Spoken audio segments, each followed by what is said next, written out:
আমাদের বাড়িতে কোনো আত্মীয় স্বজন আসলে আমার শাশুড়ির হাতে এই সরষে ইলিশ খেয়ে সবাই হচ্ছে খুবই তৃপ্তি পায়। তো কিভাবে বানাই সেটা তোমাদের সাথে আজকে শেয়ার করব।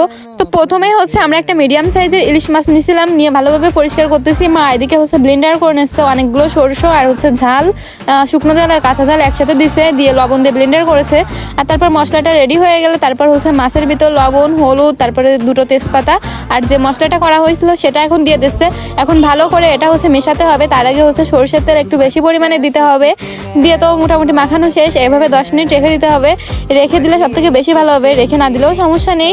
তো যাই হোক, এবার হয়ে গেছে এটা কমপ্লিট। এখন মশলা ধোয়া জলটাও দিয়ে দিল, দেওয়ার পরে এখন চুলোটাও জ্বালিয়ে দিল মা, দিয়ে হচ্ছে চুলার পরে দিয়ে দিল অল্প আঁচে এটা হচ্ছে সেদ্ধ করতে হবে। আর কিছুই দেওয়ার নেই, শুধু লাস্টে লবণটা দেখতে হবে যে ঠিকঠাক আছে কিনা। এটাতে এত সুন্দর টেস্ট হয়, তোমরা না খেলে বুঝবা না, এটা অনেক সুন্দর লাগে। তোমরা এরকম খেয়েছো কিনা অবশ্যই কমেন্টে জানাবা। তো তোমাদের ভিডিওটা কেমন লাগলো অবশ্যই কমেন্ট করবা। টাটা।